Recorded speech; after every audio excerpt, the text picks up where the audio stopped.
저 날의 노래는 제가 저거 만든 지도 10년이 넘었네요. 그죠? 저 2011년, 12년에 만들었던 것 같은데, 그때만 해도 나래가 자기는 뭐가 되어야 된다 라는 생각에 사로잡혀서, 그런데 그런 생각이 사로잡히면 시간이 들면 들수록 늘어가는 것은 동경뿐이고 한숨뿐이고 그렇잖아요.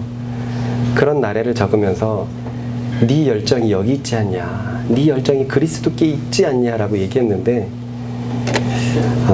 그 후로도 사실 나래가 나름 작은 방황들을 하다가 요즘에는 정말 우리의 열정이 그리스도 안에 있다는 것이 무엇인가를 깨닫는 나래이고 우리 모두가 되는 걸로 믿습니다. 네. 저도 참 뭐가 되려고 했는데 그렇게 살 필요가 없었어요. 왜냐? 그리스도를 믿는다는 것 자체가 이미 굉장한 특권과 지위가 부어졌다는 것을 받아들이시기 바랍니다. 아멘. 그동안은 예수님을 믿어야 됩니다 라는 것에 집중을 했다면, 오늘은 믿는 사람들은 어떤 사람들인가에 같이 한번 나눠 보려고 합니다.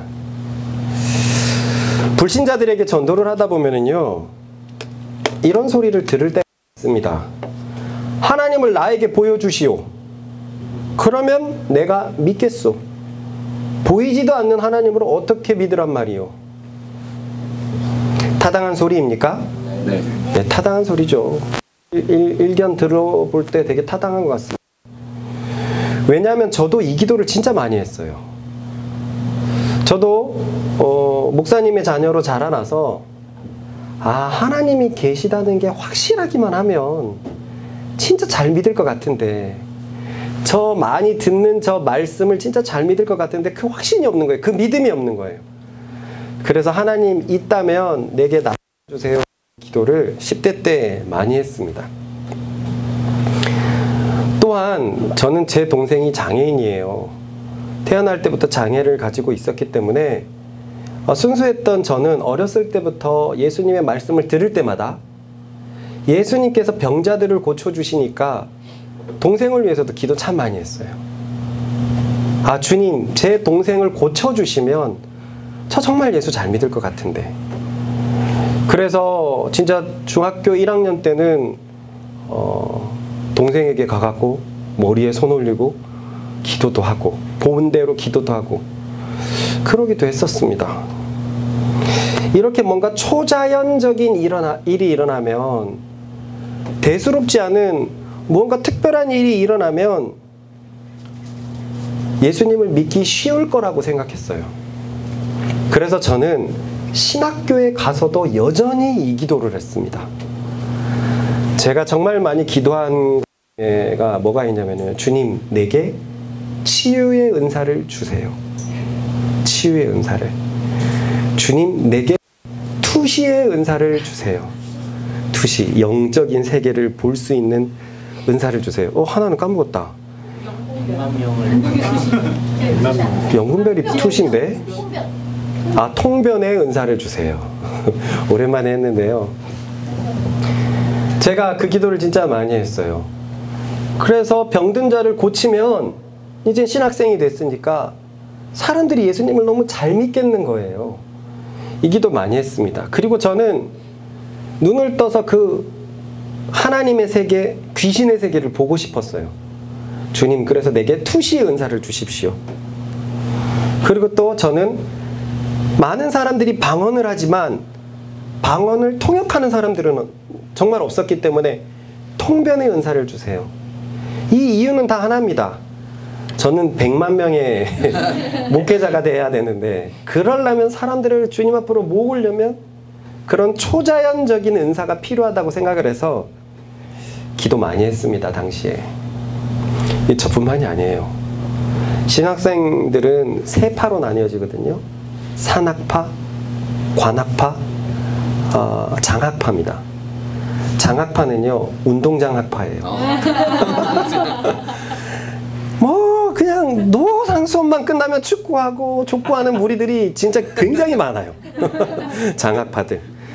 관학파들이 있어요. 도서관 학파입니다. 끝나기만 하면 도서관에 가가지고 교수 되고 난 큰 교회 부임할 거야 하면서 공부하는 사람들이 있었어요. 또 산학파가 있었습니다. 총신대학교 총신대학원은 전부 다 산을 끼고 있어서 산에 기도할 수 있는 굴이 있었어요. 그러면 수업만 끝나면 거기에서 이게 참 좋은 기억인데요. 밤새 뜨문뜨문 주여 하는 소리가 외쳐요. 근데 그게 자는데 막 방해될 정도는 아니고 산은 좀 멀리 있기 때문에 그 소리가 외쳐요. 산악파들이 있습니다. 근데 그 산악파들이 기도하는 게 대부분 이 기적이에요. 기적을 주십시오. 기적을 주십시오. 참 웃긴 게 제가 나온 총신대학교는 기적을 믿지 않는데도 이게 있으면 되니까 저는 어디였을까요? 네, 산악파였습니다. 산악파였습니다. 산악파 중에서 제일 어렸어요. 그래서 형들이 진짜 좋아했었는데 형들 많이 따라다녔거든요. 그때 기도 많이 했습니다. 초자연적인 것을 주십시오. 그런데 오랜 시간이 지나고 나서야 내 생각이 틀렸다는 걸 알았어요. 왜 틀렸냐면요. 사람들이 초자연적인 것을 보면 놀랄 수는 있지만 믿음을 가지지는 못하기 때문이라는 걸 알았어요. 우리는 초자연적인 것을 보면 그 초자연적인 것을 일으키신 하나님이라는 존재에 대해서 경외감을 가질 것 같은데, 그러나 사람은 그렇지 않습니다. 믿음은 그렇게 생기지가 않습니다. 일례로 성경에는 이런 일이 비일비재하죠. 아주 유명한 예가 구약의 모세입니다. 모세. 하나님은 모세와 이스라엘 백성을 어디로부터 탈출시켰죠? 애굽. 요즘 말로 이집트입니다. 이집트로부터 탈출을 시켰어요.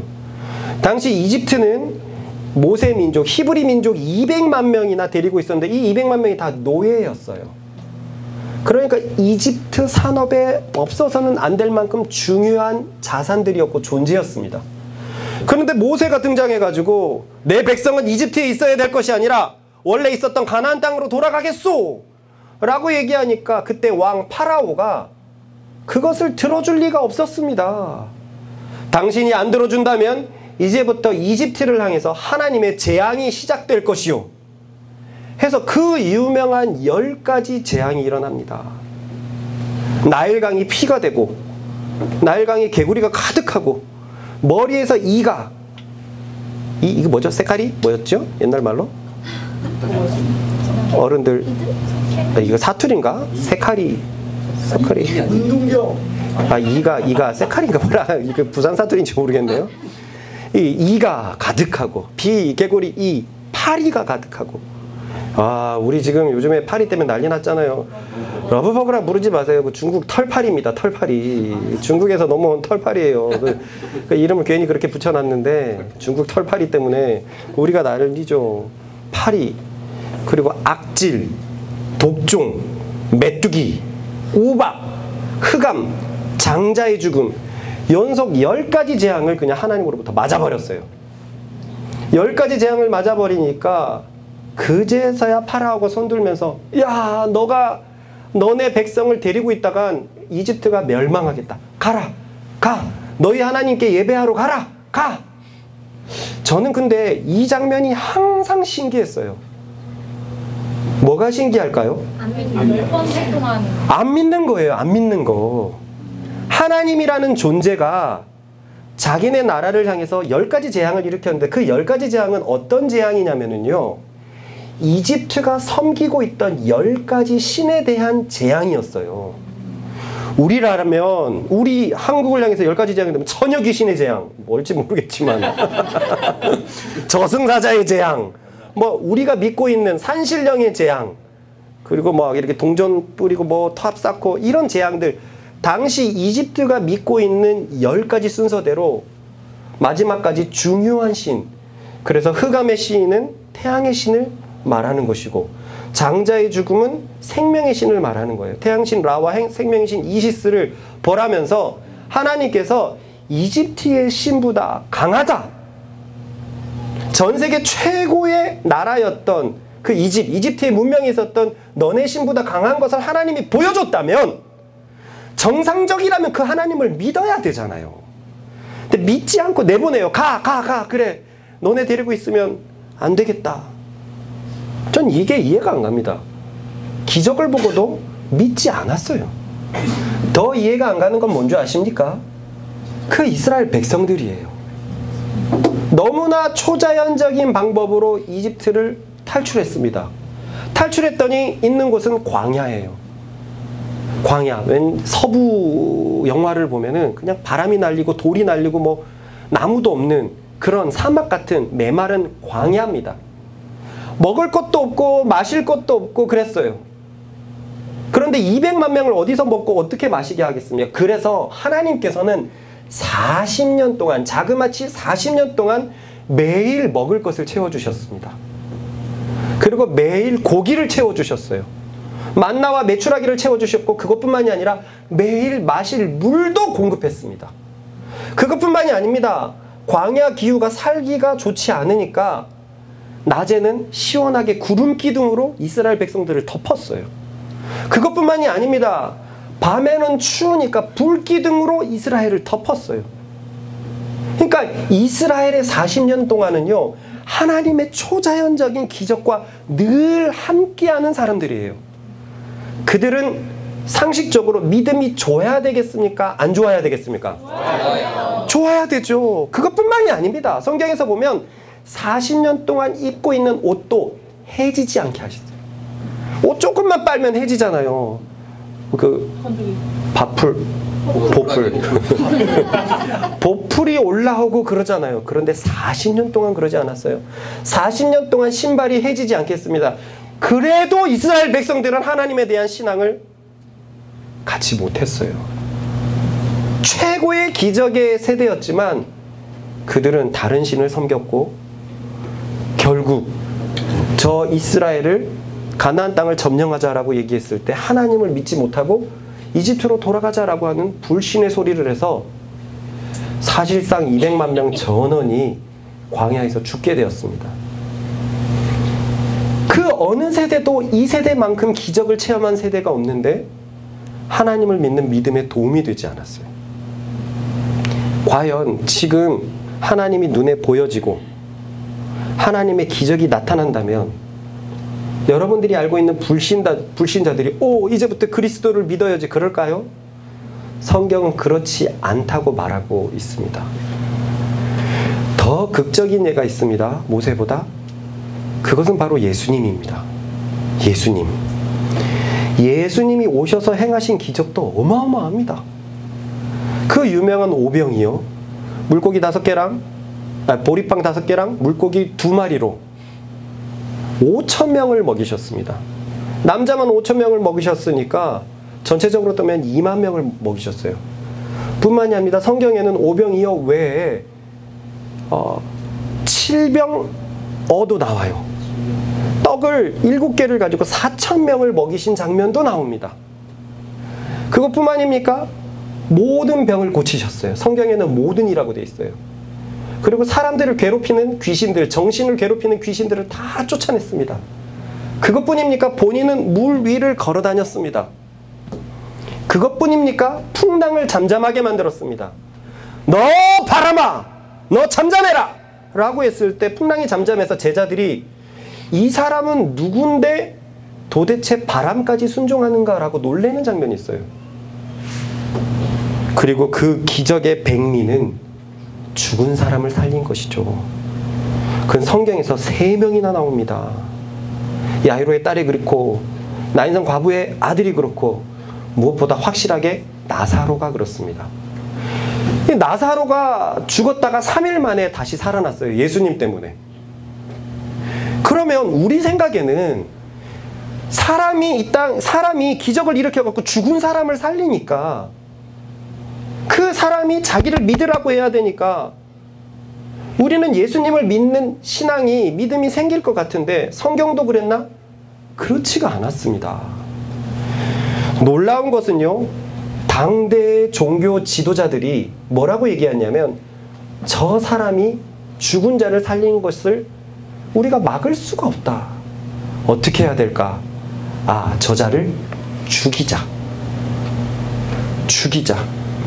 당대 최고의 종교 지도자들이 하나님의 아들을 알지 못하고 그 아들이 보이는 기적을 보고도 하나님을 인정하지 못하더니 결국 죽이는 데 앞장섭니다. 당대의 지도자들이요. 그러므로 우리는 아주 분명해집니다. 따라해 봅시다. 기적과 믿음은 상관이 없다. 저는 이 부분이 정말 이해가 가지 않아요. 아니, 어떻게 눈앞에서 초자연적인 기적을 경험하고 있는데도 그를 안 믿게 되지? 나면서부터 눈먼 자가 일어나고, 마치 이런 거지 않습니까? 저는 태어날 때부터 동생이 장애인이었어요. 그래서 만약에 예수님의 기적으로 내 동생이 온전한 사람이 됐다고 해봅시다. 그러면 나면서부터 장애를 앓고 있었다는 것을 아는 내 친척들이 다 믿어야 정상이잖아요.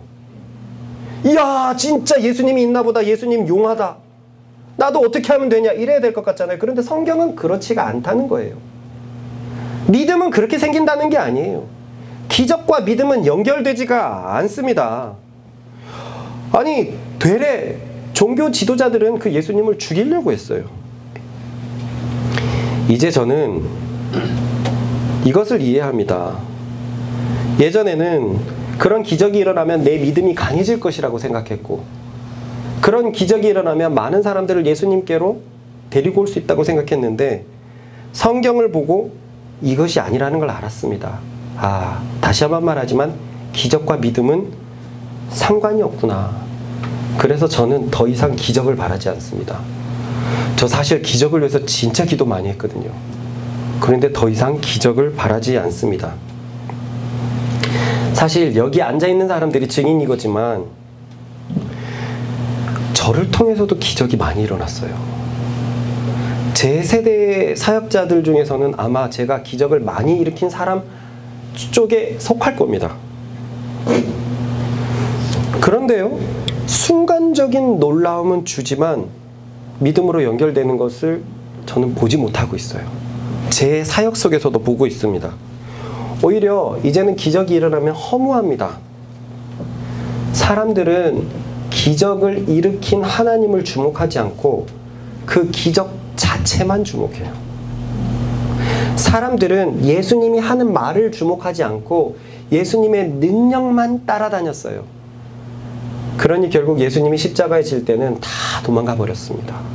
그 열광하던 사람들이 다 도망가 버렸어요. 그래서 이제는 하나님이 눈앞에 보여도 초자연적인 일이 일어나도 안 믿을 사람은 안 믿는다고 이제는 확신하게 돼버렸습니다. 다시 한번 생각해 보십시다. 구약시대 출애굽 백성만큼 기적을 많이 체험한 세대가 없어요. 신약시대 예수님의 세대만큼 기적을 많이 체험한 세대가 없어요. 그런데요, 희한하게 그 두 세대가 가장 악한 세대입니다. 기적을 가장 많이 체험했는데 가장 악한 세대가 돼버렸어요. 왜요? 출애굽 시대 때는 천국을 2명 갔으니까요. 예수님 시대 때는요, 사실상 종교 지도자들 전원이 완전히 타락해 있었으니까요. 그러면 기적은 무엇인가? 기적은 믿음이 생기려고 하는 사람들, 내지는 믿음이 있는 사람들에게 그 믿음을 도와줄 뿐입니다. 마치 김치찌개에 끓여놓고 이거 왜 맛이 안 나지? 뭐가 부족하지? 그랬을 때 미원을 탁 넣으면 마법이 일어나잖아요. 김치찌개 없이 미원 넣으면 진짜 이상한 맛이 돼요. 근데 김치에다 미원을 넣으면 마법이 일어납니다. 믿음이 있을 때 기적은요, 그 믿음의 맛을 증진시키지만 믿음이 없는 기적은 믿음에 아무런 도움이 되지 않습니다. 그러니 그런 기도할 필요도 없고요. 그렇게 말하는 사람들은 당신은 예수님을 본다고 해도 못 믿을걸 이라고 말해줘야 돼요. 뭐 싸우자는 말은 아니지만 아니에요. 그렇기 때문에 성경은 뭐라고 얘기하냐면요, 혹시나 그 사람들이 보게 된다면 더 큰 저주만 있을 뿐이랍니다. 왜요? 보고도 보지 못하기 때문이에요. 보고도 보지 못하기 때문에 오히려 그것은 심판날에 더 큰 저주를 받게 될 것입니다. 여기까지 말하면 어떤 사람들은 또 이렇게 얘기할 거예요. 거참 궤변이 기막히네.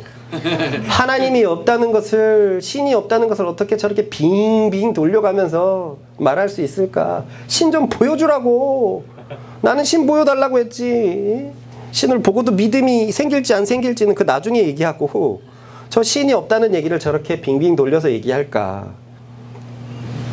그런데 우리는 매달 배우고 있는 게 있습니다. 그게 뭐냐면 하나님을 충분히 인식할 수 있다는 거예요.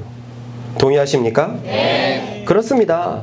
하나님을 분명히 열린 마음으로 보면 반드시 인식할 수밖에 없습니다. 우리가 매달 읽는 성경인데 한번 읽어봅시다. 시작. 하나님의 나라는 오직 성령 안에 있는 의와 평강과 희락이라. 계속 얘기하지만 하나님의 나라는 여기에 통치라는 뜻이거든요. 하나님의 통치를 받는 자에게는 의와 평강과 희락이 있다라는 말이에요.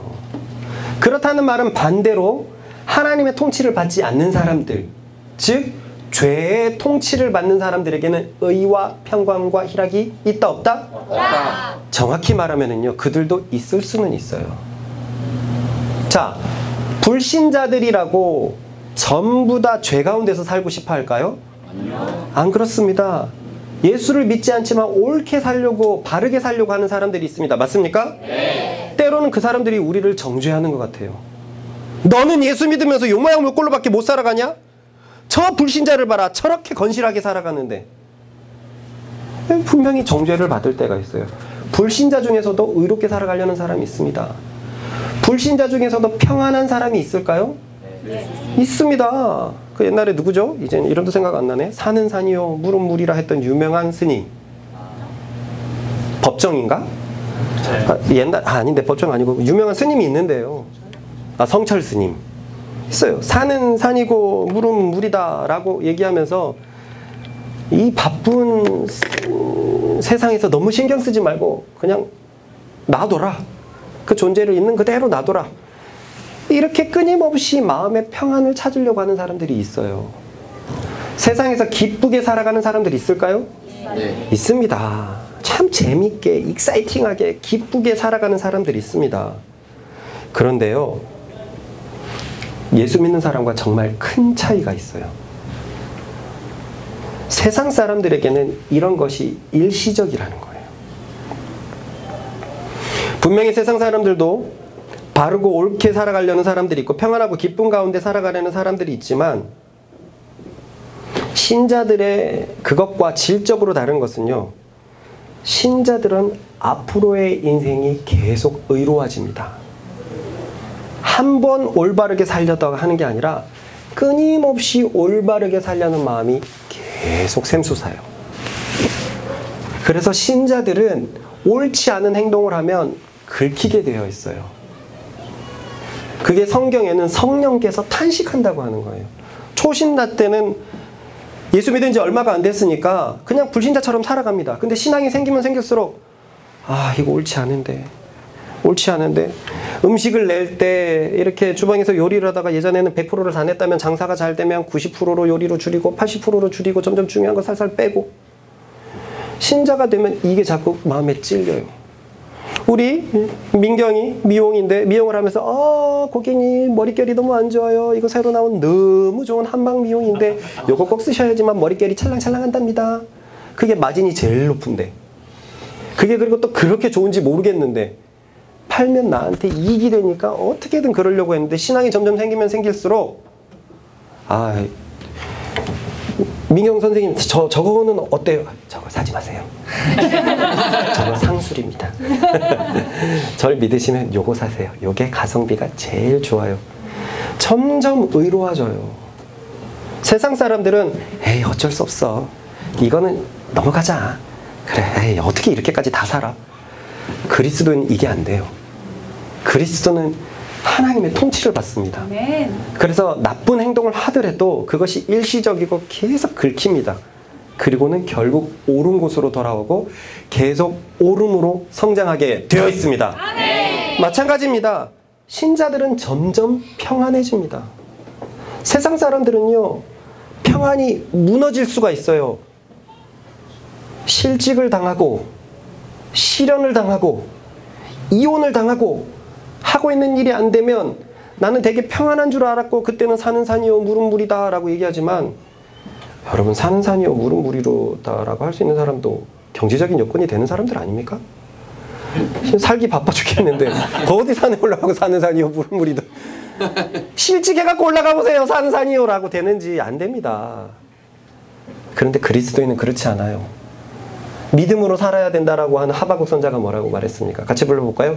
무화과 나무 잎이 마르고 포도 열매가 없으며 감람나무 잎이 그치고 논밭에 소철이 없어도 우리의 양떼가 없으며 외양간 송아지 없어도. 여기서 알겠죠?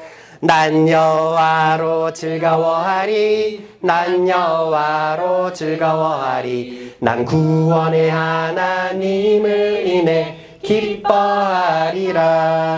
여러분, 제가 틀린 게 아니에요. 저는 옛날 말을 알고 있어요. 외양간 소출이 없어도 이런 게 70년대생이라 그때는 그렇게 불렀는데, 그리스도인의 평안은 뭐냐면 무화과 나무 잎이 마르고, 무화과 열매는 중요한 농사 수단 그 열매였는데 포도 열매가 마르고 감람나무고, 이건 3대 이스라엘 나무예요. 우리를 치면 논농사가 안 되고 밭농사가 안 되고 이런 거예요. 그리고 외양간 송아지가 없고 우리의 양떼가 없는 거. 저도 할아버지, 작은 할아버지가 소 키웠고 저희 집도 한 마리만 키웠었거든요. 그게 없어도 그리스도인은 기뻐할 수 있다는 거예요. 기뻐할 수 있다는 거예요. 여러분, 아브라함과 이삭이 보여줬죠. 아브라함이, 야, 너는 나를 좋아하는 줄 알았는데, 나를 기뻐하는 줄 알았는데 세상에 너는 너의 아들을 더 좋아하는 것 같구나. 너가 가장 사랑하는 독자 이삭을 바쳐라 라고 얘기했을 때 아브라함이 어떻게 행동했습니까? 제가 가장 경외하는 분은 하나님입니다. 자식은 하나님이 주셔서 기뻐했지, 제가 가장 사랑하는 분은 하나님입니다 하면서 자식을 바치는 신앙까지 보여주었습니다. 어떤 조건이 주어져야지만 평안한 것은 세상 사람들도 할 수 있습니다. 그러나 그리스도인은 조건 없이 구원받음으로 인해, 예수 그리스도께서 십자가를 지셨음으로 인해 우리는 평안할 수 있습니다. 아멘. 또 그리스도인은 기뻐할 수 있습니다. 여러분, 한번 생각을 해보세요. 정말 어느 세상에서 의와 평강과 기쁨을 찾을 수 있습니까? 어디에 이런 곳이 있습니까?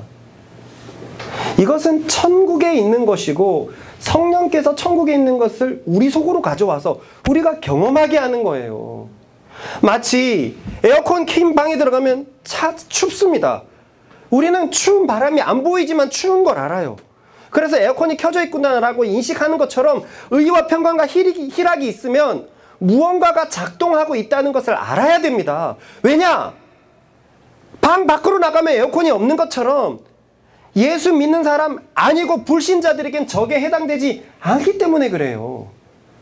예수 믿는 자들에게 참 기쁨이 있고, 아까 우리 현진이도 5명의 가족을 데리고 그렇게 영상을 찍었잖아요. 순간 이런 생각을 해봤어요. 세상에서 저 영상 찍으려면 찍을 수 있는 사람들이 얼마나 있을까? 영상 찍는다고 하면 과연 순순하게 행동을 할까? 아이는 따라가겠으며, 또 남편과 아내의 어떤 부딪힘은 또 어떻게 해결할 것인가? 근데 우리는 그렇지가 않아요. 갈수록 하나 되고 갈수록 기쁜 일이 많은 것은, 이것은 하나님이 살아계신 증거요, 그 천국을 맛볼 수 있다는 증거입니다. 그런데 오늘은 그동안 많이 들었던 이 천국의 증거가 아니라 다른 증거를 통해서 하나님께서 살아계심을 한번 보려고 합니다. 그것은 불신자들에게 임하고 있는 하나님의 진노입니다. 성경 말씀을 한번 보십시다. 시작. 그러나 하나님께서는 진리를 밀쳐내는 사악한 모든 인간에게 하늘에서 진노를 내리십니다. 저는 지금 두 가지를 보이려고 그래요. 그리스도인에게 있는 의와 평강과 희락을 보이려고 하고, 이제는 불신자들에게 하나님께서 어떻게 나타나고 있는지 보려고 하는데요. 성경은 불신자들에게 하나님의 진노가 나타난답니다. 그런데요, 놀라운 것은 성경을 여기 보면 내리십니다 라고 말하고 있어요. 내리셨다라고 말하고 있습니까? 아니요. 내리실 것이다라고 말하고 있습니까? 아니요. 현재 시제형입니다. 불신자들에게 하나님의 진노를 지금 내리시고 있는 중이라는 말이에요. 원어의 뜻도 그거입니다. 이 말씀을 들으면 처음에 다들 엥 하죠? 어? 진짜 하나님의 진노가 지금 내리고 있다고? 내 주변의 불신자들, 내 가족의 불신자들을 돌아봤을 때 이렇게 생각하기가 쉽지가 않은데 저도 놀랐어요. 이 말씀을 보고 처음에는 믿기가 어려웠습니다. 왜냐하면 불신자들에게 정말 하나님의 진노가 나타나고 있다고 하면 하나님을 안 믿을 리가 없다고 생각했기 때문이에요. 생각해 보십시오. 예수님을 믿지 않을 때마다 진노가 나타난다면 누가 예수님을 안 믿겠습니까? 그런데 말씀을 제대로 알고서 놀랐습니다. 그리고 인정할 수밖에 없었어요. 정말로 지금 불신자들에게 하나님의 진노가 내리고 있다는 것을 알게 되었습니다. 알게 되었습니다. 그 진노가 따라해봅시다. 바로 내버려 두심. 내버려 두심. 이 진노에 대해서 하나님께서 그 불신자들을 내버려 두시는 것인데 이 내버려 두심에 대해서 성경은 세 가지로 말하고 있습니다. 첫 번째입니다. 읽어보십시다. 시작. 그러므로 하나님께서는 그들이 마음의 정욕대로 살도록 더러움에 내버려 두시니 그들은 서로의 몸을 욕되게 했습니다.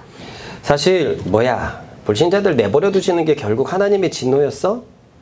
뭐 그게 대단한 거라고 생각할지 몰라요. 근데 사실 오늘 이 말씀을 어린이들에게 또 전했거든요. 어린이들에게 내버려 두시면 어떻게 다가올까요? 모아야, 엄마 아빠랑 동물원에 갔는데 모아가 열심히 코끼리 보고 있는데 엄마 아빠가 너를 내버려 두고 갔어. 어떨 것 같아? 슬퍼요. 아이에게는 상상하기 힘든 일이 시작되는 거예요. 상상하기 힘든 일이. 하나님의 내버려 두심을 결코 가볍게 생각하지 마세요. 상상하기 힘든 일이 시작되는데요. 그것은 바로 이것입니다. 이 버려두심의 원인을 보면 마음의 정욕이고요. 불신자들을 향하여 그 마음의 정욕을 가진 그대로 더러움에 내버려 두시게 한대요. 그래서 그 결과로 서로의 몸을 욕되게 하신답니다. 그러니까 불신자들에게 임한 진노는 서로를 욕되게 한다는 거예요. 욕되게. 쉽게 말해서 서로 욕하면서 살도록 돼버렸다는 거예요. 욕하면서 살도록. 성경은 이것이 하나님의 진노이고 현재도 지금 나타나고 있다고 그래요. 그런데 한번 생각해 봅시다. 여러분의 일터에서, 여러분의 학교에서 서로를 욕하는 일들이 계속 일어나고 있습니까? 네. 예, 어디에나 있습니다. 참 희한한 게 사람이 조금만 모이면 서로를 욕합니다. 조금만 모이면 팔을 지어서 욕합니다. 학교에서 쉬는 시간에, 중고등학교에 쉬는 시간에 들리는 욕을 모아보면 10만 마디도 넘을 거예요. 어마어마한 욕이 양산됩니다. 어마어마한 욕이 양산됩니다. 우리 여기가 태권도 사범이 있는데 태권도 아이들을 맡길 데가 없어서 태권도 보면 쉬는 시간에 그 태권도에서 그렇게 욕을 배워온대요. 이 정직하고 의로운 태권도 사범이 일어나야 돼요. 그런데 이게 죄의 결과라는 겁니다. 어디서나 사람을 까대리는 일들, 어디서나 사람을 욕하는 일들, 이게 하나님의 버려두심의 결과라는 거예요. 한번 생각해 보십시다. 우리가 자식이 태어났는데 이 자식이 한 명은 칭찬받고 태어났다, 한 명은 계속 저주를 받고 태어났다. 아이가 어떻게 되겠습니까? 옛날에는 그런 얘기도 있었잖아요. 뭐 클래식 음악을 틀은 소면은 더 부드럽고 헤비메탈 틀은 소면은 뭐 그렇게 되고, 호기심 천국엔 또 뭐가 있었냐면 해를 보면서 자라는 식물이었는데 그때 그 주인공이 차인표였어요. 차인표가 칭찬받는 그걸로 해가지고 계속 식물을 칭찬해줬고 쉬는 시간마다 성경을 읽어줬어요. 그리고 또 나머지는 누군지 모르겠는데 누구는 계속 욕했습니다. 너는 제대로 못 클 거야. 너는 삐짝 고를 거야. 삐짝 마를 거야. 난 너한테 양분 안 줄 거야. 막 그러면서 계속 욕했어요. 2주 지났는데 진짜 신기하게 차인표 식물은 곧게 자라는데 욕한 식물은 옆으로 자랐어요. 이게 한 10년, 20년 전에 많이 유행했던 얘기들이거든요. 아이들이 욕만 먹고 크면 어떻게 잘하겠습니까? 그런데 한번 생각해 보세요. 우리는 살면서 칭찬 듣기가 진짜 어렵습니다. 너무너무 어렵습니다. 가까운 사이일수록 칭찬 듣기가 더 어렵습니다. 갑자기 칭찬하려고 그러면 남사스럽고 괜히 이상하고 그냥 욕하는 게 더 쉬운 것 같고 현진이가 잘했는데 오늘 현진 칭찬해줄까? 에이, 빌어먹을 놈아. 이게 훨씬 편한 거예요. 친한 친구들 칭찬해주는 거 남자들 사이에서 이거 있는 일입니까? 진짜 없습니다. 여자들 사이는 얼마나 더 없을까요? 시기질투가 패시브로 붙어있는 여자들은 이게 얼마나 힘들까요? 그렇습니다. 이 진노를 보고 있습니다. 우리는 칭찬받으면서 살기보다는 욕받으면서 살고 있어요. 뿐만 아니라 우리는 칭찬하면서 살기보다는 욕하면서 살고 있어요. 판단하고 까내리고 부정적인 선입견을 갖고. 근데 이것이 하나님의 버려두심의 결과라는 거예요. 그렇다는 말은 따라해 봅시다. 우리는 원래 욕받는 존재가 아니었다. 그렇습니다. 우리는 원래 이런 존재가 아니었습니다.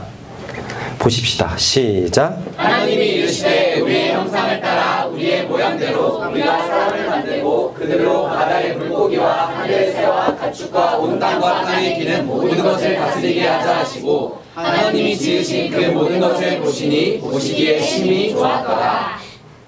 어제 밤에 요즘에 우리 아이들이 레고에 빠져 있습니다.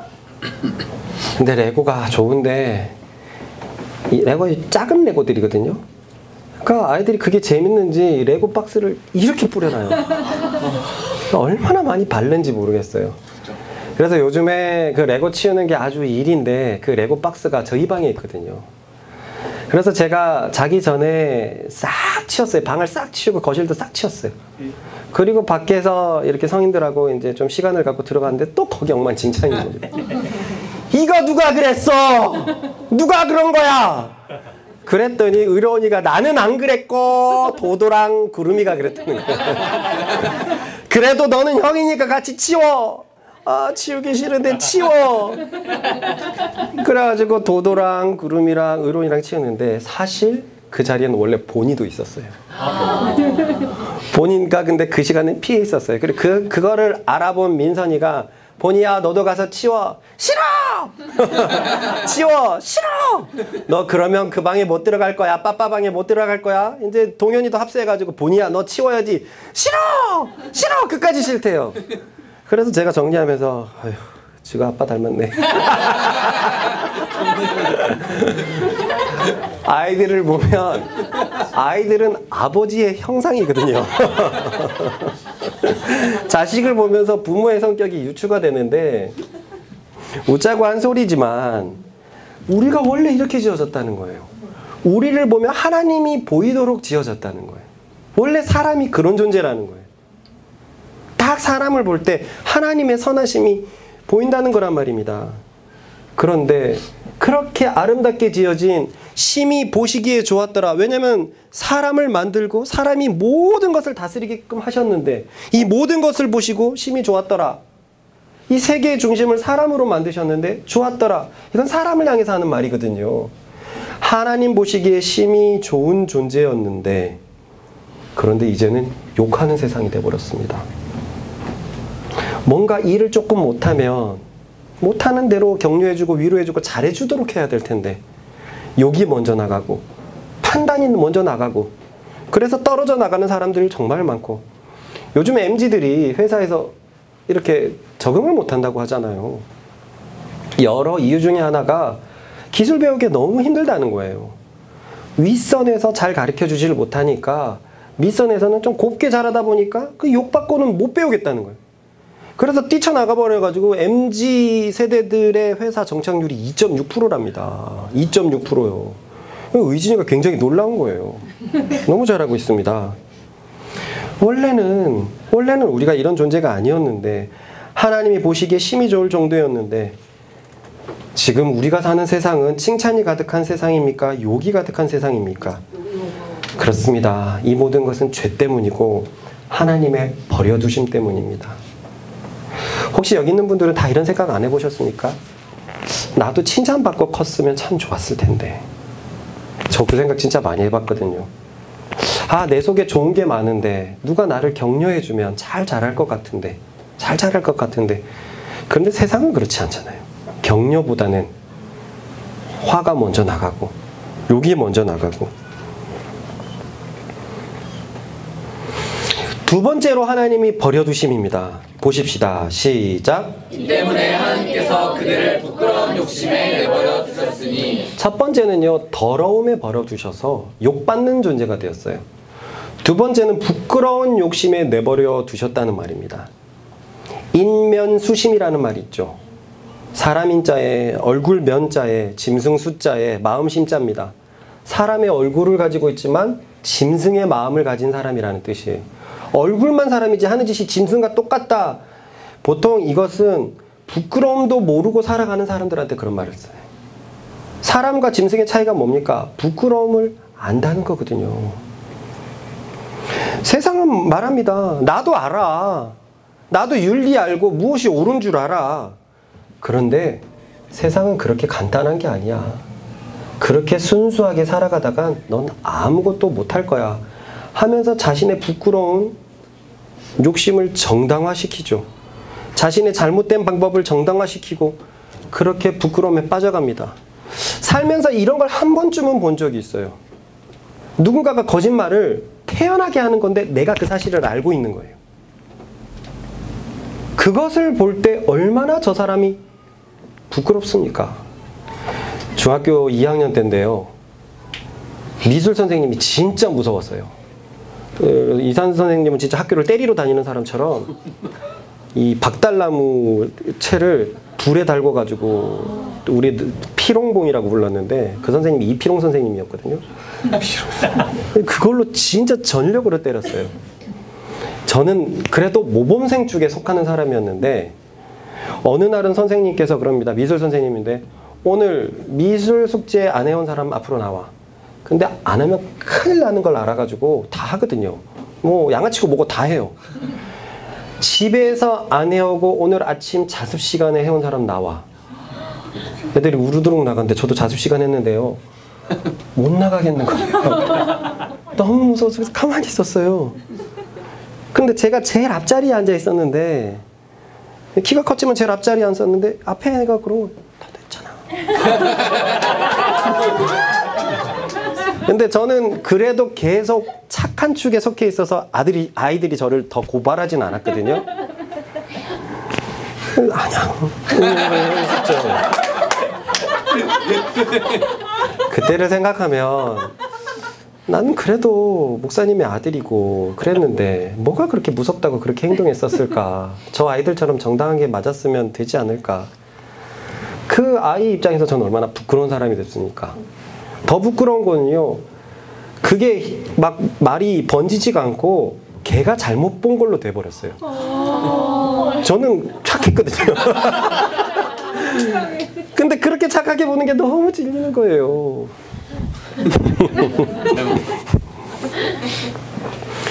사람들이 부끄러움을 알아도 죄 때문에 그냥 부끄러운 걸 감수합니다. 아줌마들 급하다고 아저씨들 급하다고 그냥 빨간불에 막 지나갑니다. 빨간불이 없어도 그냥 넘어갑니다. 요 정도쯤이야 라고 하지만 그런 부끄러움이 계속 노출되다 보면 점점 부끄러운 욕심에 내버려지는 거예요. 남이 볼 때 부끄러운 일을 부끄럽지 못하게 생각하는 겁니다. 그래서 첫 번째 더러움에 내버려 두심의 결과가 욕받는 존재가 되었다면 두 번째 부끄러운 욕심에 내버려 두심의 결과가 충격적이게도 동성애입니다.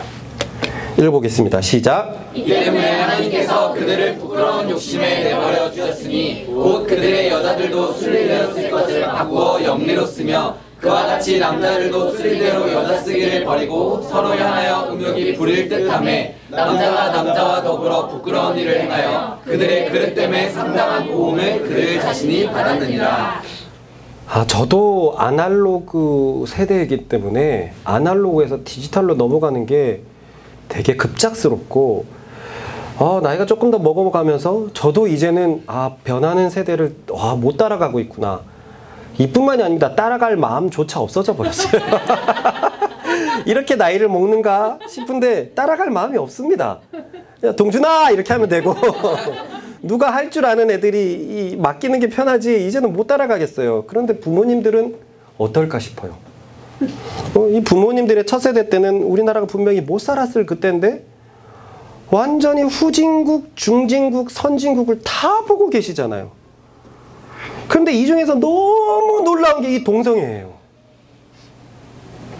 제가 2000년도 초반에 사역을 하면서 그때 막 예언을 했거든요. 나라가 너무나 악해져 가고 있는데 한 5년 있으면 그 당시 케이블에 동성애 드라마가 등장할 거고 5년 있으면 공중파에 등장할지도 모르겠다 그랬는데 세상에 말 그대로 그렇게 돼버렸습니다. 온 세상에 동성애자가 넘치고 텔레비 예능에는 동성애자가 있어야지만 지적인 문화라고 생각하는 경향까지 나타났고 옛날 고대 영화를 재해석하면서 동성애자들이 계속 등장을 하고 최근에는 마블 영화, 어른분들도 다 들어보셨죠? 한국을 전 세계를 뒤집었던 그 마블 영화에 계속 동성애 코드를 집어넣어서 남자가 남자를 키스하는 것이 너무나 당연하도록 아이들에게 노출시키고 이것이 어떻게 이렇게 빨리 세상이 바뀌지 싶습니다. 우리 때는 진짜 짐승도 안 하는 짓이라고 경멸했던 그 일들이 홍석천이 나와가지고 커밍아웃을 하더니 한 세대도 아닌 시간 동안 20년 만에 세상이 뒤바뀌어 버렸습니다. 너무 뒤바뀌어 버렸어요. 나중에 의로운이가 와가지고 나는 남자랑 결혼하겠다. 와, 그것을 받아들일 수 있는 우리 정상적인 부모들이 있을까요? 이걸 어떻게 해야 됩니까? 그런데 그뿐만이 아닙니다. 이 동성애자들은 미쳤어요. 미쳐가지고 자기들이 정상이라는 것을 알리려고 왜 그렇게 애를 쓰는지 모르겠습니다. 왜 그렇게 애를 쓰는지 모르겠어요. 우리가 정상이다. 우리를 핍박하지 마라. 그래서 어떤 건전한 사람들은 너희를 핍박하는 게 아니야. 단 내가 싫을 뿐이야. 대신 너희를 받아들이라고 말하지 말아줘. 내 본생은 싫어 라고 얘기하는데 이것을 무지식, 무지성이라고 생각을 하고 앞에 나와서 욕하면서 동성애들을 받아들여야지만 지성이라고 생각을 해요.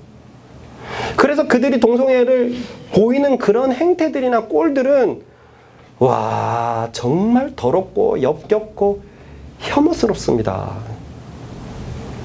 그 퀴어 축제 박원순 시장이 통과시켜가지고 서울시에서 했던 그 퀴어 축제에서의 그 더러운 행위 가보지도 않았고 갈 마음도 없고 근처에서 숨도 쉬고 싶지 않은데 지나가는 기사에 잠시 어쩔 수 없이 노출되는 그걸만 봐도 이 사람들은 부끄러움을 모르는가?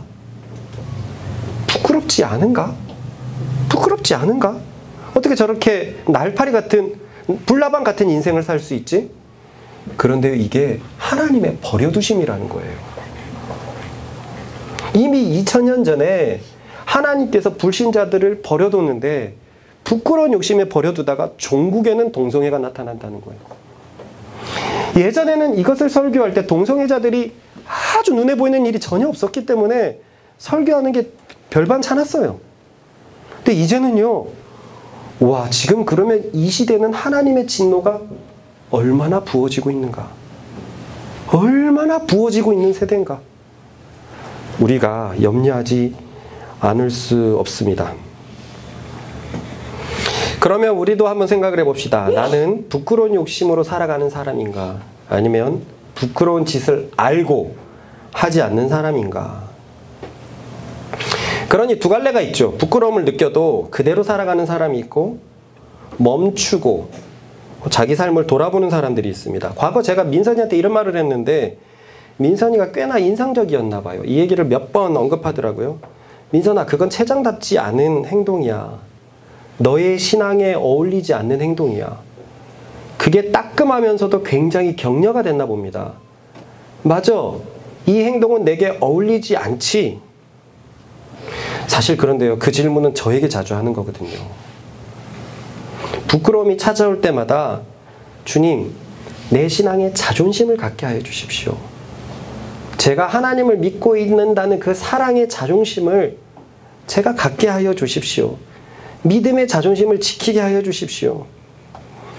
우리의 양심이, 그리스도로 물든 우리의 양심이 참 자주 말하지 않습니까? 그럴 때마다 선택의 기로에 놓여 있어요. 부끄러운 대로 살 것인가? 아니면 부끄러움을 알고 행동을 멈출 것인가?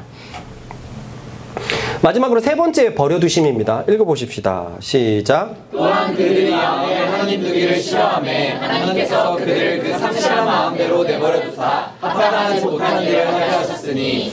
자, 이 문장을 한번 자세히 봅시다. 무엇을 상실했습니까? 하나님 두려는 마음을 상실했어요. 그죠? 하나님 두기를 싫어하니까 그대로 상실하게 두셨다는 거예요. 그렇다는 말은 원래 우리의 마음속에 하나님의 자리가 있어야 한다, 없어야 한다? 있어야 한다. 원래 그렇게 만들었다는 거예요. 원래 우리의 마음속에 하나님 자리가 있다는 거예요. 제가 자주 설명했지만 달이 빛을 보고서 반짝반짝 빛을 내는 것처럼 우리도 하나님의 마음이 있어서 선하게 살아갈 수 있도록 그렇게 지어졌는데 하나님 두기를 싫어해 그 마음을 그대로 비워놔 버렸어요. 그러니 죄가 거기에 가득 찼습니다. 그 결과 이런 일이 벌어졌습니다. 쭉 읽어보겠습니다. 시작. 곧 모든 불의, 수와 탐욕, 악의가 가득한 자요, 시기, 살인, 분쟁, 산이, 악독이 가득한 자요, 수수수분하는 자요, 비방하는 자요, 하나님께서 미워하시는 자요, 능욕하는 자요, 교만한 자요, 자랑하는 자요, 악을 도모하는 자요, 부모를 거역하는 자요, 우매한 자요, 배악하는 자요, 무정한 자요, 무자비한 자라. 온갖 옳지 않은 것이 마음에 자리 잡아버렸습니다. 원어에서는 뭐라고 얘기하냐면은 해서는 안 될 행동들이 자리 잡았다라고 얘기해요. 사람은 원래 이거 안 하도록 되어 있다는 거예요. 윗줄에는 불의에 관련된 악들이죠. 전체적인 총체적인 악입니다. 불의, 추악, 탐욕, 악의. 그리고 밑에 줄은 다 시기 질투에 관련된 거예요. 시기, 살인, 분쟁, 사기, 악독, 수군수군, 비방. 그리고 하나님께서 미워하시는 자는 원어로 보면 하나님을 미워하는 자라고 되어 있습니다. 그 뒤로는 교만에 관련된 거예요. 능욕하는 것, 교만한 것, 자랑하는 것, 악을 도모하는 것, 부모를 거역하는 것. 성경을 보면, 다른 성경을 보면은요, 부모를 거역하는 것도 교만의 죄라고 얘기합니다. 그죠? 어떻게 부모님에게, 낳아준 자식이 하늘 같은 부모님에게 거역할 수 있습니까? 그게 교만한 행동이라는 거예요. 그리고 마지막은 정없는 자들이 돼버렸어요. 미련하고 약속을 배신하고 무정하고, 이 무정도 가정에 쓰는 말이랍니다. 가정에 관심이 없어요. 엄마 아빠한테 관심이 없고 형제에 관심이 없대요. 요즘에 의로운이가 이제 힘을 깨닫기 시작해서 정도를 제압하거든요. 그래서 어제 의로운이가 먼저 자가지고 물어봤어요. 정도야, 형 좋아? 그래서 아빠 좋아? 엄마 좋아? 형 좋아? 그래서 물어봤어요. 빵빵 좋아? 베베 좋아? 차차 좋아? 얘가 까다로워요. 지금 제구하고 차차면 괜찮대요. 베베 빵빵 통할 줄 알았는데. 그래 계속 중간중간에 의로운 좋아? 물어봤는데 그때마다 아니에요. 그때마다. 진노입니다. 무정해요. 이러면 안 됩니다. 그래서 오늘 의론한테 물어봤거든요. 정도 좋아? 한 3번 물어봤는데 다 좋다는 거예요. 괴롭히는 애는 좋죠. 갈수록 죄가 만연하고, 갈수록 시기질투가 심하고, 갈수록 자기밖에 모르는 교만이 판치고, 갈수록 감정이 메마른 것. 이것이 하나님께서 버려두심의 결과랍니다. 하나님을 마음에 두기 싫어하니까 사람이 빛을 잃어버렸어요. 하나님은 빛이신데 어둠으로 살아가게 되어버렸습니다. 저도 부모님들을 보면서 이런 생각을 하거든요. 나이 들어서 자식에게 표현하는 것에 인색하지 말아야 되겠다. 그래서 지금부터라도 표현을 잘하고 특히 아내한테 표현을 진짜 잘해야겠다. 가짜로 할 수는 없으니까. 이것을 보고 아이들이 잘 자랐으면 좋겠고, 만나는 아이들한테 표현을 잘했으면 좋겠다. 무정한 자가 되고 싶지 않아요. 결국 마음에 하나님 두기를 싫어하니까 이들은 상실한 마음대로 버려둠을 당해버렸습니다. 불의한 사람이 되었고, 시기하는 사람들이 되었고, 교만한 사람들이 되었고, 무정한 사람들이 되었어요. 그러면 이게 해서는 안 될 행동이라 그랬잖아요. 그러면 해야 되는 행동들은 뭘까요? 이걸 반대로 생각해 보면 될 거예요.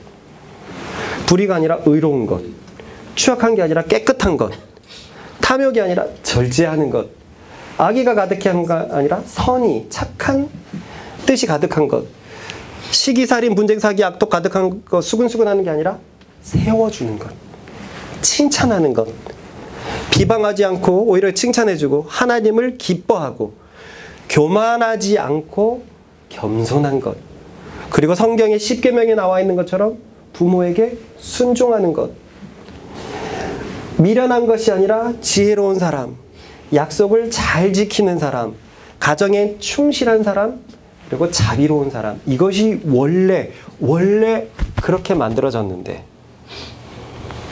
불신자들에게 이 진노가 임했다는 것입니다. 이 모든 것을 생각해 보십시다. 하나님의 진노는 불신자들에게 현재에게도 나타나서 그들을 더러움에, 부끄러운 욕심에, 상실한 마음에 그대로 내버려 두셨고 세상은 그것으로 아주 아우성을 치고 있습니다.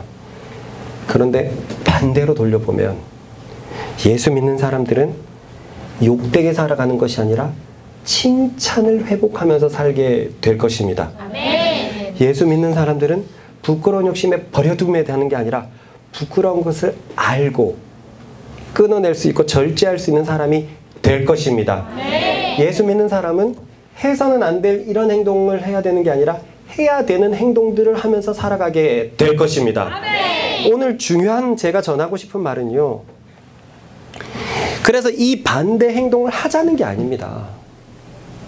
내가 의롭게 살고 깨끗하게 살고 절제하면서 살고 선하게 살고 그러려고 말하는 게 아니에요. 이 반대되는 행동 그 자체가 예수 믿는 사람에게 자연스럽게 따라온다는 것을 말하고 싶습니다. 아멘. 아, 내가 예수님을 믿나? 난 진짜 천국 갈 자격이 있나? 그렇다면 그전처럼 증거를 볼 수 있어요. 내 삶에 의로움이 있나? 점점 의로워지고 있나? 점점 평안이 가득하고 있나? 점점 기쁨이 가득하나? 오늘을 보면서 아, 내가 여전히 욕을 하면서 사는 존재인가? 욕을 받으면서 사는 존재인가? 목사님 얘기를 들어보니까 그것은 하나님께서 버려두는 사람이라고 하는데, 내가 사람을 만날 때 나는 칭찬하는 사람인가? 아니면 나는 욕을 하는 사람인가? 판단이 먼저 나가는가? 아니면 나는 장점이 먼저 나가는가? 사실 진짜 오랜 기도 제목이었어요. 제자들을 양육을 하면서 제자들한테 단점을 항상 먼저 자꾸 얘기하게 되는 거예요. 와, 이게 20대 후반부터 정말 나를 힘들게 만들더라고요. 머리로는 이렇게 하면 안 된다는 걸 알겠어요. 머리로는 칭찬해주고 사랑해주고 품어야 된다는 걸 알겠어요. 그런데 무언가 못하는 것을 보게 되면 못하는 것에 자꾸 주목하게 되고 결국 나는 칭찬보다 못하는 걸 먼저 말하는 거예요. 야, 사역자가 이러면 어떡하나. 이것을 몇 년을 싸웠는지 모르겠습니다. 몇 년을. 주님, 제발 그 사람의 중심을 보게 해주십시오. 그 사람의 진심을 보게 해주십시오. 사실 이 기도가 응답이 됐다는 게 나래를 보면서 알게 되었는데요. 20대 후반, 30대 초반에 나래를 만났을 때 그때 제자들 중에서 나래가 가장 혼나는 제자였대요. 근데 저는 진심으로 그때가 기억이 잘 안 나요. 그래서 내가 주변의 애들한테 진짜? 내가 나래를 그렇게 혼났다고 하니까 애들이 나를 굉장히 이상하게 쳐다봤어요. 어떻게 그걸 못한 말 기억이 안 납니까? 제자 훈련만 했다면 나래가 1시간, 2시간 혼나고 그런 일들이 자주 있었는데, 근데 저는 그게 기억이 안 나고 나래한테는 사랑이 흐르고 있었어요. 저의 좋은 긍휼이 흐르고 있었고 도와주고 싶은 마음이 흐르고 있었고, 그러고 나서 가만히 보니까 처음엔 너무 이상했는데 가만히 보니까 아, 제자들의 좋지 않은 데이터가 내 속에서 지워지고 있다는 걸 그제서야 알았어요. 계속 기도하고 싸우고 있었는데, 그래서 때로는 여전히 단점도 먼저 생각나고 지적도 하지만 제가 그 사람을 생각하는 선한 중심이 내 속에서 커져가고 있다는 것을 그제서야 알았어요. 아, 나는 이제 칭찬하는 사람이 됐구나. 나는 지적하는 사람이 되지 않았구나. 자식들을 보면서도 이 경계를 늘 애쓰거든요. 훈육이 필요한데 훈육 전에 나는 사랑하는 사람, 사랑하는 아빠, 칭찬하는 아빠, 이것을 절대 잊지 말아야지 했는데 오늘 예배 시간에 아이들이 항상 광고 시간이 되면 일주일 동안 뭐 하고 살았는지 얘기를 해요. 처음에 마음 선생님이 그것을 하길래 만 3세가 무슨 얘기를 할 수 있지? 라고 했는데 와, 애들이 앞에 나와가지고 자기가 이번 주에 뭐 했는지 진짜 얘기 잘해요. 뭘 먹었는지, 누구랑 갔는지, 맛있었는지, 어땠는지. 야, 아이들은 원래 저런 애였구나. 모아는 좀 빨리 왔기 때문에 처음에 못했거든요. 근데 이 아이들 의론이 조화로우니까 하기 시작하니까 모아도 잘하는 거예요. 그래서 매주 그렇게 광고를 앞에서 나와서 합니다. 근데 매주 뭐가 그렇게 특별한 일이 있겠어요. 맨날 똑같은 얘기 반복이죠. 그래서 오늘은 특별히 우리 이 마음 선생님께서 아이들에게 가족을 소개하는 시간을 했어요. 엄마, 아빠, 가족. 그래서 가족을 소개하고 아빠 어때? 아빠 좋아? 엄마 좋아? 왜 좋아? 막 이런 것도 물어보고 했는데 의론이 차례가 되었습니다. 의론은 엄마가 왜 좋아? 엄마가 매일같이 뽀뽀해줘서 좋아. 근데 저는 그때 거기에 취했어요. 아빠로서 좋은 엄마다라는 생각에 매일같이 뽀뽀하는 거, 사랑을 표현하는 엄마, 좋은 엄마구나. 그래서 사실은 그때 아빠가 왜 좋아? 라고 그 다음 질문을 저는 못 들었었어요. 그런데 유지 선생이 그걸 딱 찍고 나한테 보여주고 우리 전체 방에, 부부방에 올렸는데 그 얘기를 거기서 본 거예요. 의론 아빠가 좋아? 좋아. 왜 좋아? 제가 정확히 멘트를 가져왔거든요. 어디 있나? 못 찾겠습니다. 근데 이 얘기였어요. 맨날 아빠가 사랑의 증거를 모아서 좋아. 와, 너무 감동이 되더라고요. 고맙다, 얘들아. 왜냐면 제가 애들한테 사랑의 증거가 있어야지 천국 간다 그랬거든요. 예수님 믿는 사람은 친구 사랑하는 사람이야. 사랑의 증거가 있어야 돼. 그러면 애들이 막 나는 도아한테 뭘 줬어, 누구한테 뭘 줬어, 엄마한테 뭘 줬어 얘기를 하는데 그러니까 아빠는 맨날 사랑의 증거를 줘서 좋아라고 이렇게 표현해 주니 정말 좋았어요. 아, 내가 예전에는 이게 빨랐는데, 판단하는 게 빨랐는데 이제는 달라졌구나 라는 것을 알게 되었습니다. 그렇습니다. 원래 우리는요 굉장히 아름답게 지어졌어요. 칭찬하는 사람이었고요, 부끄러운 것을 아는 사람이었고요, 해야 될 것을 아는 사람이었습니다. 그런데 죄 때문에 다 죽어버렸어요. 하지만 진짜 좋은 소식이 있습니다. 예수님께서 그 죄를 가져가셨습니다. 그래서 그 예수님을 믿으면 어떻게 되느냐? 새롭게 다시 창조가 일어납니다. 아멘. 태초의 사람이 하나님의 빛을 받을 수 있던 그 사람으로 창조가 일어나는데요. 그래서 예수님을 믿는 사람에 대해서 성경에는 따라해 봅시다. 걸작품. 걸작품이라고 하거든요. 자, 이게 NLT라는 미국 성경인데 번역이 너무 이뻐서 이걸 가져왔습니다. 죄송합니다. 이게 한국 번역이 없더라고요. For we are God's masterpiece. 우리는 하나님의 걸작품입니다. 하나님의 걸작품인데, 근데 그 다음을 보니까 He has created us anew in Christ Jesus. 그가 그리스도 예수 안에서 우리를 새롭게 창조하셨습니다. 그리스도 안에서 재창조하셨습니다. 어떻게 창조했었냐면 So we can do the good things He planned for us long ago. 오래전부터 그가 계획하셨는데 그 계획이 뭐냐면 선한 일을 할 수 있도록, 착한 일을 할 수 있도록 그리스도 안에서 새롭게 창조되었기 때문에 우리는 하나님의 걸작품입니다. 아멘. 할렐루야. 아멘. 여러분, 걸작이라는 단어는 어디다 씁니까? 도자기를 꾸면 1000개를 꾸면 많아야 2개입니다. 그죠? 많아야 2개, 아니면 1개에게만 걸작이라는 단어를 쓰는데, 그리스도를 믿어서 새롭게 창조된 사람은 걸작품이라고 얘기해요. 그리고 그 사람은 good things, 좋은 일들, 선한 것을 하도록 지어졌답니다. 할렐루야. 아멘. 어떤 선한 것이냐면 아까처럼 욕하는 사람이 아니라 칭찬하는 사람이에요. 그럼 오늘 집에 가서 칭찬해 볼까? 아니요, 내가 하는 게 아닙니다. 예수님을 믿는 사람은요, 칭찬하는 사람으로 새롭게 창조되었어요. 아멘. 언제 내가 이렇게 되었지? 언제 내가 이렇게 저 사람을 판단하지 않지? 예수 믿는 사람은 걸작품이 되었습니다. 예전에는 부끄러운 욕심에 넘어갔어요. 나의 이익을 위해서 넘어가 버렸어요. 눈을 감아버렸습니다. 그런데 이제는 그것이 보입니다. 그렇게 살고 싶지 않다는 마음이 간절해져요.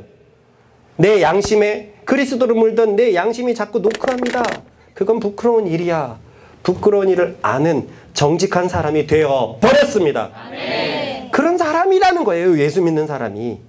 그렇게 되라는 게 아니라 예수 믿으면 그렇게 변해버린다는 거예요.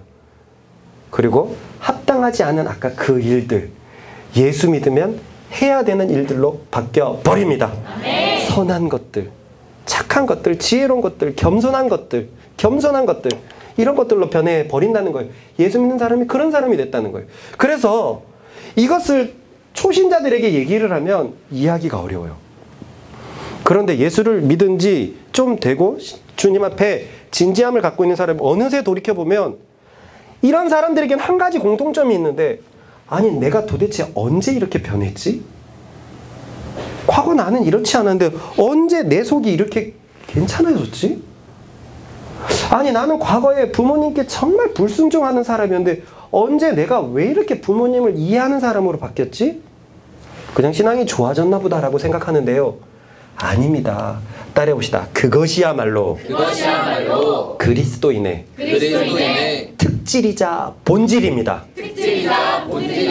그렇기 때문에 그리스도인은 세상과 차이가 나지 않는 사람이 아닙니다. 불신자들 100명 있고 그리스도인 100명이 있으면 누가 누군지 모르는 사람이 아닙니다. 그리스도인은 완전히 특질이 본질이 다른 사람이에요. 칭찬하는 사람이 옆에 가고 싶습니까? 욕하는 사람에 가고 싶습니까? 자기 목적을 위해서 칭찬하는 거 말고요. 아부 떠는 거 말고요. 정말로 진심으로 나오는 칭찬요. 그 사람 옆에 가게 마련이거든요. 그리스도인은 표가 납니다. 빛과 어둠이 섞일 수가 없습니다. 그렇게 내가 믿음에 서 있는지 안 있는지 알 수 있습니다. 세상에는 이런 하나님의 진노가 지금도 나타나고 있고, 아까 말한 것처럼 그 진노가 지금이 마지막 때라는 걸 얘기를 하고 있습니다. 그러므로 오늘 우리 더 믿음에 신경 쓰십시다. 믿음에 주의하십시다. 저런 행동들이 조금밖에 없거든 가슴을 치면서 그리스도를 더 붙잡으십시다. 악한 행동들이 여전히 있고 내가 부끄러운 욕심에 노출되어 있거든 더 가슴을 치면서 주님 나를 완전히 건져 주소서. 믿음으로 내가 이런 사람이 아니라는 걸 알게 하소서라고 기도하는 우리들 되십시다. 그래서 이런 사람으로 살아간다면 결국 그리스도인은 얼마나 걸작품입니까? 저도 사실 그런 노년을 한번 생각을 해보거든요. 자식들이 장성했는데도 부모와 주님 안에서 소통이 아주 가득하고, 그리고 손주들도 주님 안에서 잘 커서 예수 안에서 한 가족이 되고, 우리 모두가 서로가 한 가족이 되어서 건강하게 칭찬하면서 크고, 부끄러운 것을 부끄러운 것으로 알아내서 몰아내고, 해야 되는 귀한 선한 행동들을 자연스럽게 하는 그런 공동체를 보면, 야, 이 사람들은 진짜 신의 걸작품인가? 라고 그러지 않을까요? 예수를 믿는 사람 모두가 걸작품입니다. 누구 하나 예외 없이 걸작품입니다. 에이, 모르겠는데요. 믿음이 없어서 그렇습니다. 믿음은 우리를 걸작품으로 옮겨 놓을 것입니다. 같이 기도하십시다. 복음 안에 있는 이 그리스도 안에 있는 이 엄청난 특징들, 정말 선한 일을 위해서 새롭게 창조되어 걸작품이라는 이것들, 저 하나님의 세상을 향한 진노에서 멀어져 있는 이것들, 주님 내게 믿음을 더욱 주시고 그리스도인으로 살아가게 하여 주소서. 그리스도 안에 있는 이 놀라운 지위와 특권을 알아 경험하고 주를 위해 충성하면서 살 수 있게 해달라고 주여 한번 같이 기도하겠습니다. 주여!